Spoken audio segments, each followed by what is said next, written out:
उद्धव ठाकरे आज महापालिका निवडणुकीच्या पार्श्वभूमीवर उमेदवारांना मार्गदर्शन करणार आहेत। दुपारी 2 वाजता शिवसेना भवनात बैठकीचं आयोजन करण्यात आलेलं आहे। दरम्यान विशेष म्हणजे आजच्या बैठकीला अमित ठाकरे देखील उपस्थित राहणार आहेत। तर अमित ठाकरे पहिल्यांदाच शिवसेना भवनात येणार आहेत। दरम्यान या बैठकीत प्रचार रणनीती आणि इतर महत्त्वाच्या बाबींवर चर्चा होणार आहे। तसंच या बैठकीला मनसेचे नेते देखील शिवसेना भवनात उपस्थित राहणार असल्याची माहिती मिळते।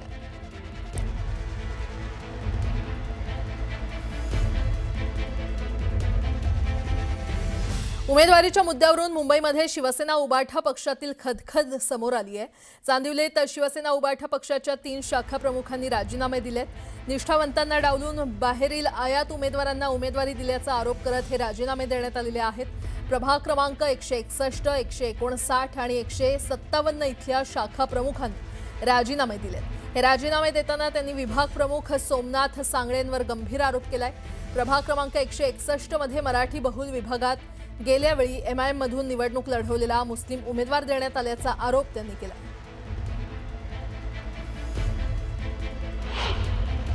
चांदिवली विधानसभेमध्ये निष्ठा विकली गेली।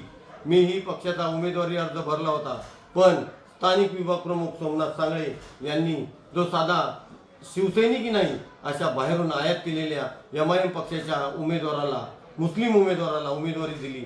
मराठी माणसाची निष्ठा तुटपुंज पैशासाठी विकली गेली। पक्ष मराठी माणसाचा मुद्दा घेऊन आज पुढे चाललेला आहे। अशामध्ये मी मुस्लिम उमेदवार घेऊन मराठी माणसाचा मुद्दा काय घेऊन पुढे जाऊ? ज्या विभाग प्रमुखाने साधे मला विचारात न घेता समोर मुस्लिम उमेदवाराला उमेदवारी दिली, म्हणून विभागातील समस्त नागरिक आणि माझे समस्त शिवसैनिक नाराज आहेत। महापालिका निवडणुकीसाठी उमेदवारी अर्ज मागे घेण्याचा आज शेवटचा दिवस। बंडखोरांची समजूत काढण्याचं राजकीय पक्षांपुढे आव्हान।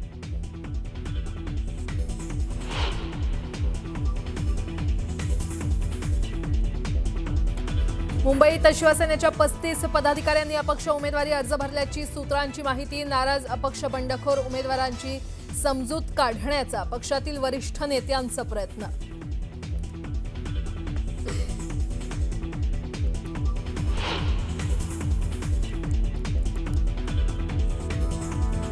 काही गोष्टी काही काळाने तुमच्या सगळ्यांच्या समोर येतील। काही चुका केल्या, त्या चुकांची किंमत त्यांना मोजावी लागेल। बीडच्या सभेतून अजित पवारांचा थेट इशारा। दादांचा रोख कुणाकडे यावरून चर्चांना उधाण।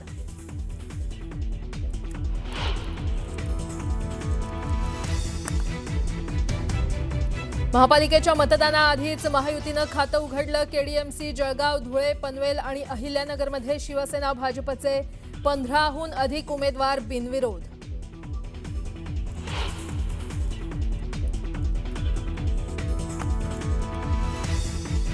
महापालिका निवडणुकीसाठीच्या रणनीतीवर ठाकरे बंधूंची खलबत।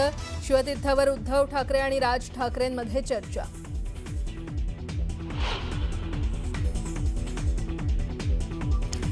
अनगरमध्ये राजकारण तापलं। उज्ज्वला थिटेंची नवनिर्वाचित नगराध्यक्षा प्राजक्ता पाटलांविरोधात याचिका। शपथपत्रात त्रुटी असल्याचा आरोप।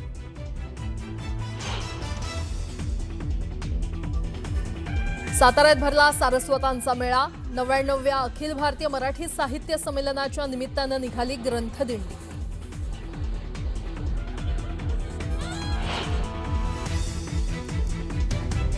येत्या 1 फेब्रुवारीपासून सिगारेट महागणार। सिगारेटवर उत्पादन शुल्क स्वतंत्रपणे लावण्यात येणार असल्यानं किमती वाढणार।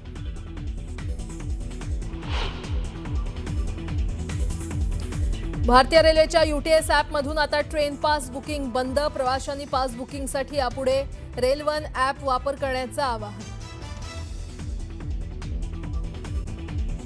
राज्यात नुकत्याच पार पडलेल्या अनगर नगरपरिषदेच्या नगराध्यक्षपदाची निवडणूक अनेक आरोप प्रत्यारोपांनी गाजली।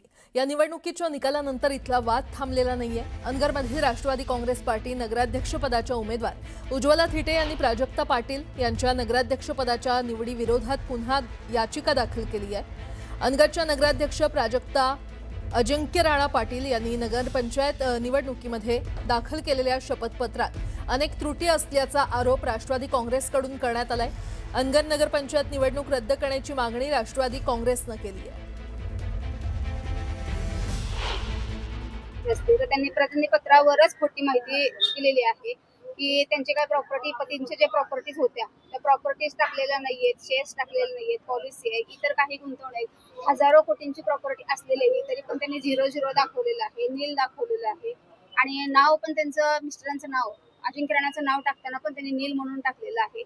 मग निवडणूक आयोगाची त्यांनी फसवणूक केली आहे. मग त्या संदर्भात मी आता न्यायालयामध्ये दाद मागितली. आणि आता पुढची बातमी पाहूयात. छत्रपती संभाजीनगर महानगरपालिकेसाठी ठाकरेंच्या पक्षाच्या उमेदवारांना धमक्या येत असल्याचा आरोप अंबादास दानवे यांनी केलाय. या धमक्या खपवून घेतल्या जाणार नाहीत. प्रत्येक फोनचा हिशोब मी ठेवत असून जर असे फोन करत राहिलात तर तुमची गाढवावरून मिरवणूक नाही काढली तर माझं नाव अंबादास दानवे नाही असं म्हणत त्यांनी निवडणूक आयोगाला इशारा दिलाय. तर संजय केणेकरांनी त्यांना प्रत्युत्तर दिलंय.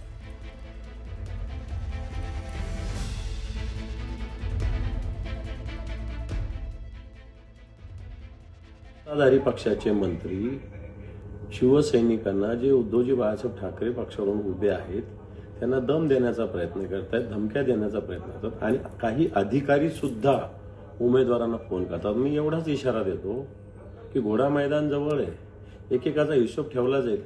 अधिकाऱ्यांना विशेषतः मी सांगतो, एखाद्याने फोन केला ना तर त्याची नाही मी गाढ होऊन मिरवणूक काढली तर माझं नाव अंबादास दानवे नाही, लक्षात ठेवा.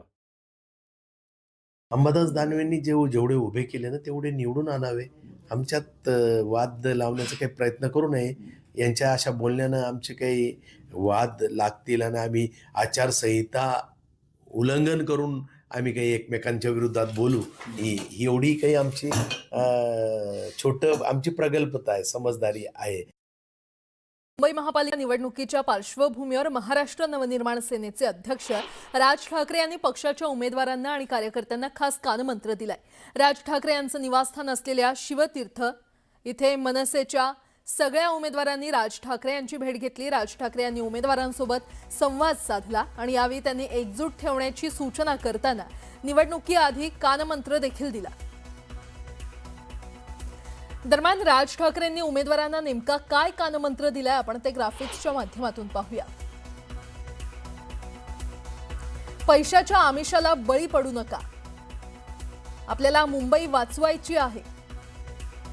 मला खूप ऑफर आल्या, सर्वांना पळवलं. मुंबई मराठी माणसाची आहे. आपल्या सर्वांसाठी ही शेवटची संधी. प्रत्येक बूथला आपले 10 लोक उभे करा. बोगस मतदान होऊ देऊ नका. बोगस मतदार सापडला तर फटकावून काढा, असा कानमंत्रच राज ठाकरे यांनी मनसैनिकांना दिलाय. वसईमध्ये भाजपमध्ये तिकीट वाटपावरून निर्माण झालेली नाराजी गुरुवारी उघडपणे समोर आली. भाजपच्या एका ज्येष्ठ कार्यकर्त्यानं आपल्या नाराजीला वाट करून दिली. निष्ठावंतांना डावलून भाजपनं आयाराम गयारामांना तिकीट दिल्यानं भाजप कार्यकर्त्यानं नाराजी व्यक्त केली. जैसे अवकाश देताना तिकीट दिली, पैसे पैसे खाऊन तिकीट दिली तुम्ही. आणि 45 वर्ष 1980 27 म्हणजे पहिली गोष्ट म्हणजे एकतर आणीबाणी नंतर माझ्या आयुष्यात बरबाद झालं. मी काय झालं म्हणजे काय तुम्ही आम्हाला फसवलं. 45 वर्ष आम्ही 80 सालापासून काम करतो. कालची माकडं आली त्याने तिकीट दिली तुम्ही, कशावर दिली? आम्ही जुचंद्रचे आम्ही राहणारी, झेंडा घेण्याची हिंमत नव्हती कोणाची. झेंडा कोणी घेत नव्हता खांद्यावर. त्यावेळी निशिकांत म्हात्रे, अरुण पाटील, केदारनाथ म्हात्रे, कैलास म्हात्रे या लोकांनी झेंडा घेतले. आज आमची ही परिस्थिती आहे. अजित पवार यांनी नवीन वर्षाच्या सुरुवातीलाच बीडमध्ये जात कॉन्ट्रॅक्टरला दम भरलाय. अजित पवारांनी एक उदाहरण देत चुकीचं काम करणाऱ्यांना येणाऱ्या काळात किंमत मोजावी लागेल असं म्हटल्यानं चर्चांना उधाण आलंय. तर दुसरीकडे कॉन्ट्रॅक्टर आणि अधिकाऱ्यांना दम देत काम न केल्यास जेलमध्ये चक्की पीसिंग असं म्हणत अधिकाऱ्यांना खडेबोल सुनावले.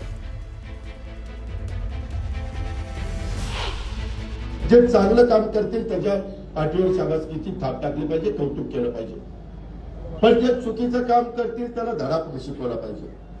काही गोष्टी काही काळाने तुमच्या सगळ्यांच्या समोर येतील. काही चुका केल्या, त्या चुकांची किंमत त्यांना मोजावी लागेल. एवढं कसं धाडस करतात मला तर काही कळलेलं नाही. कॉन्ट्रॅक्टरांना सगळ्यांना अधिकाऱ्यांना मला सांगायचंय, मी काम न काढता कोणी गडबड करण्याचा प्रयत्न केला तर त्याला सोडणार नाही. चक्की पिसिंग मी अजिबात सोडणार नाही. ते 10 लाखाची कामं बंद केलीत, आम्ही 15 लाखाचं ई टेंडरिंग करतोय.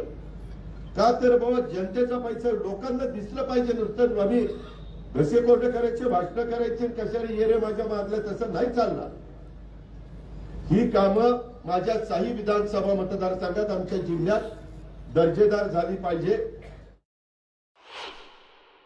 ज्यांना कॉन्ट्रॅक्टचा धंदा करायचा आहे त्यांनी राजकारणात येऊ नये, आणि ज्यांना राजकारणात यायचंय त्यांनी कॉन्ट्रॅक्टचा धंदा करू नये. साधं सोपं गणित आहे. कारण मग त्या अधिकाऱ्यांची पण काही अडचण होत नाही. अधिकाऱ्यांनो, मी तुम्हाला सांगतो, तुम्ही कुणाला घाबरू नका. तुम्ही तुमचं काम चूक करा, तुमच्या पाठीशी मी जोपर्यंत उपमुख्यमंत्री म्हणून तिथं आहे तोपर्यंत मी तिथं मुख्यमंत्र्यांना पण सांगेन. कोण आपल्या नादी लागला तर त्याला सोडायचा पण नाही.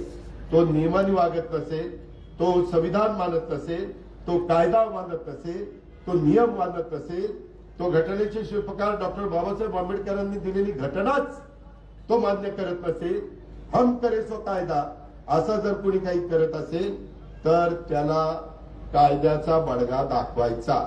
तो किती मोठ्या बापाचा असो नाही छोट्या बापाचा असो, आपल्याला काही त्याच्याशी घेणं देणं नाही.